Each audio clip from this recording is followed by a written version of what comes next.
কি বলেছেন শুনেন, আমার নবী মুস্তাফা বলেছেন ঈমান টিকিয়ে রাখা খুব কঠিন হয়ে যাবে। কতটা ঈমান রাখা দরকার?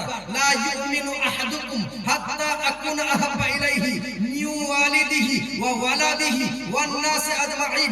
নবী মুস্তাফা বলেছেন ততক্ষণ কেউ মুমিন মুসলমান হতে পারবে না যতক্ষণ নিজের চাইতে বেশি, নিজের বাবার চাইতে বেশি, নিজের মায়ের চাইতে বেশি, ওয়ান নাস আজমাইন সবার চাইতে বেশি আমি নবীকে ভালোবাসবে না ততক্ষণ কেউ মুমিন মুসলমান হতে পারবে না। আজকে কোরআনের বিরোধিতা করছে, কোরআনের শান মান নিয়ে টানাটানি করে আজকে কেউ দেখতে পাই না। অথচ দেখবেন মুসলমান নবীর শান মান নিয়ে কটূক্তি করলে মুসলমানের কলেজায় আঘাত লাগে না, মুসলমানের গায়ে লাগে না, মুসলমানের এখন রক্ত গরম হয় না। মনে রাখবেন নবীর শান মান নিয়ে কেউ যদি কটূক্তি করে আপনি যদি চুপচাপ বসে থাকেন এখানে বুঝে নিতে হবে আপনার আমার ঈমান দুর্বল, আপনার আমার ঈমান কমজোরি রয়েছে।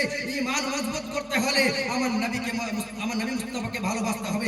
ঈমান মজবুত করতে হলে আমার নবীর জন্য জীবন কুরবান করতে হবে। ঈমান মজবুত করতে গেলে নবীকে ভালোবাসতে হবে। আল্লাহ তাআলা কোরআনে কারিমের মধ্যে বলে দিয়েছেন, কি বলে দিয়েছেন? কুল ইন কুনতুম তুহিব্বুনাল্লাহ ফাত্তাবিউনি ইউহিব্বুকুমুল্লাহ। যারা আমি আল্লাহকে ভালোবাসতে চাই, আমি আল্লাহকে মুহাব্বত করতে চাই, তারা যেন সব থেকে আগে আমার নবী মুস্তাফাকে ভালোবাসে, আমার নবীর ইত্তেবা করে। যারা আমার নবীকে ভালোবাসলো সেই জন্য আমি আল্লাহকে ভালোবাসলো। যারা আমার নবীকে ভালোবাসলো না সে কখনোই আমি আল্লাহকে ভালোবাসলো না। কেউ যদি সারাটা জিন্দেগি, মনে রাখবেন, সারা জিন্দেগি যদি একটা জিকির করে, একটাই শুধু জিকির করে লা ইলাহা ইল্লাল্লাহ, লা ইলাহা ইল্লাল্লাহ, সে কোনদিন মুসলমান হতে পারে না, পরিপূর্ণ মুসলমান হতে পারবে না কতক্ষণ যতক্ষণ পড়বে না মুহাম্মাদুর রাসূলুল্লাহ।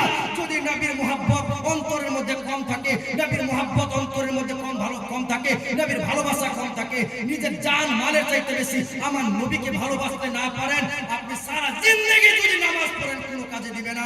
যদি নবীর মুহাব্বত অন্তরে না থাকে, আপনি রোজা করেন না কেন, আপনি নামাজ পড়েন না কেন, 142 বার হজ যদি করে নেন, আর যদি নবীর ভালোবাসা অন্তরে না থাকে, নবীর শান মান নিয়ে যদি কটূক্তি করেন, কেউ যদি নবীর শান মান নিয়ে কটূক্তি করে, নবীর ভালোবাসা যদি চুল পরিমাণ কম থাকে, নবীকে মুহাব্বত করার থেকে যদি চুল পরিমাণ ভালোবাসা কম থেকে যায়, ভালোবাসাতে চুল পরিমাণ সন্দেহ থেকে যায়, আপনি পরিপূর্ণ মুসলমান হতে পারবেন না, পরিপূর্ণ ঈমানদার হতে পারবেন না। পরিপূর্ণ ঈমানদার হতে গেলে আমার নবীকে নিজের চাইতে বেশি ভালোবাসতে হবে, আমার নবীকে নিজের জান মালের চাইতে বেশি ভালোবাসতে হবে, নিজের চাইতে বেশি, সবার চাইতে বেশি আমার নবীকে ভালোবাসার নাম হচ্ছে ঈমান। জোরে বলুন সুবহানাল্লাহ। এই মুসলমানের একটা কথা বলি শুনেন, আপনারা আমার শুনেছেন, গত বছর শুনিয়েছি, শোনাবো ইনশাআল্লাহ যদি সময় দেন। আপনাদের কষ্ট হচ্ছে? একটা কথা বলি শুনেন, এই যে কোরআনের বিরোধিতা করছে বাংলাদেশের একজন আসাদ নূর নামে, আমার নবীকে অনেক কথা বলেছে, আমি দেখেছি ভিডিও অনেক আমার কাছে আছে এখন, যে সবে মেরাজের মাস চলছে, যেহেতু আমি বলছি আমার নবী যখন মেরাজের রাতে যায়, সে নাকি আসাদ নূর বলছে আমার নবী উম্মে হানির করে মানে ছিল, আরেকটা খারাপ কথা বলেছে, খারাপ মন্তব্য করেছে, যাই বললাম না। তবে একটা কথা বলি, এই কুলঙ্গারের বাচ্চা সামনে যদি পাইতাম তো কি করতাম আল্লাহ ভালো জানে। একটা কথা বলি শুনেন, আমার কথা হচ্ছে হকের পক্ষে যদি কোনো হিন্দু থাকে, গায়ের মুসলিম থাকে, হকের পক্ষে যদি থাকে আপনার তাকে ভোট দেন। আমার নবীর বিপক্ষে যদি কোনো মুসলমান থাকে তাকে ভোট দেওয়া চলবে না। কোরআনের বিরোধিতা যদি কেউ করে তাকে ভোট দেওয়া চলবে না। মনে রাখবেন, একজন হকের পক্ষে যদি, নবীর পক্ষে যদি কোনো গায়ের মুসলিম থাকে তাকে ভোট দেওয়ার প্রয়োজন হলে, আমার নবীর শান মানিয়ে যদি কোনো মুসলমান গুস্তাখি করে প্রয়োজন হলে তাকে ভোট দিবেন না, তাকে বয়কট করবেন, সিধা কথা।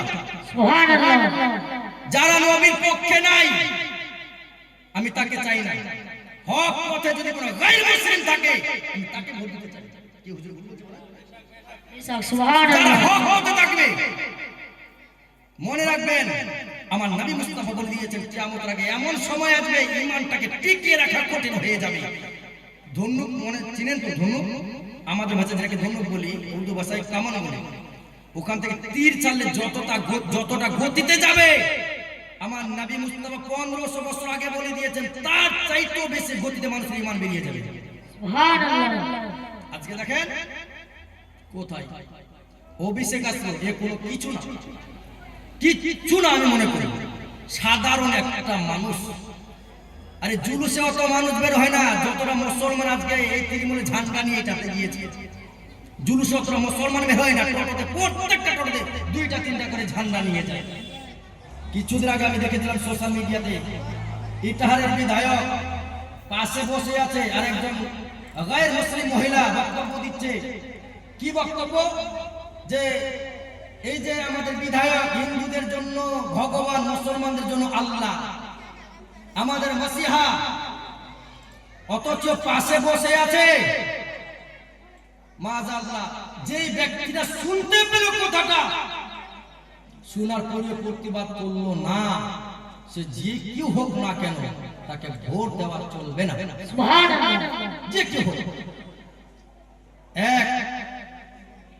দ্বিতীয় কথা হচ্ছে, কেউ যদি নবীর শান মানিয়ে কটূক্তি করে, নবীর শানে গোস্তাখি করে, সে যে কেউ হোক না কেন, অনেকজন অনেক রকমের মাসলা ফতোয়া দেয়। কি? খাস করে আমি একটা কথা আপনাদেরকে ছুট করে বুঝিয়ে দিই। কোন আলিম কিংবা কোন মুসলমান কোন কথা বলে দেয়, জবান থেকে মুখ ফসকে যদি বেরিয়ে যায়, কাউকে চট করে ফতোয়া দেওয়া চলবে না যে এ কুফরি করেছে, এ কাফির হয়ে গেছে।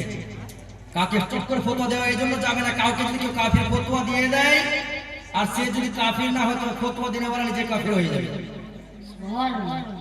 আর কুফরির ফতোয়া, কাফিরের ফতোয়া চট করে এই জন্য দেওয়া যাবে না। আমি দেখেছি অনেক বই পুস্তকে এই জন্য দেওয়া যাবে না, যদি কোনো মুসলমান হয়, কোনো আলিম হয়, মুসলমানের কথাই যদি হয়, আগে দেখবেন 99 যদি ভুল কথা বলে দেয়, কুফরি কালাম বলে দেয়, একবার যদি ইমানের অঙ্গ থেকে যায়, যে কথার মধ্যে ইমানের 1% পাওয়া যাচ্ছে, তাকে যেন কুফরি ফতোয়া না দেওয়া হয়। তাকে সংশোধন করান যে এই জিনিসটা ভুল হয়েছে, তুমি তওবা ইস্তেগফার করো, তাকে ঈমানের মধ্যে ফিরিয়ে নিয়ে আসেন। কাফির ফতোয়া চট করে দেওয়াটা ঠিক নয়। এই জন্য আমি বলছি, শুনেন মুসলমান, ঈমান এত দূর রাখবেন, আমার নবী মুস্তাফার জুলুস বের হলে মুসলমান যায় না। অথচ দেখবেন কোন বিধায়ক কেউ যদি চলে আসে, মানুষের জায়গা দেওয়া যায় না। মুসলমান, এটা ঈমান দুর্বলের একটা পরিচয়, দ্বিতীয় কিয়ামতের একটা আলামত। যাই হোক, আমি বলছিলাম ওয়াবিল ওয়ালিদাইনি ইহসান, তোমরা মা বাবার সাথে ভালো ব্যবহার করো, মা বাবার খিদমত করো। আমার নবী মুস্তাফা সাল্লাল্লাহু তাআলা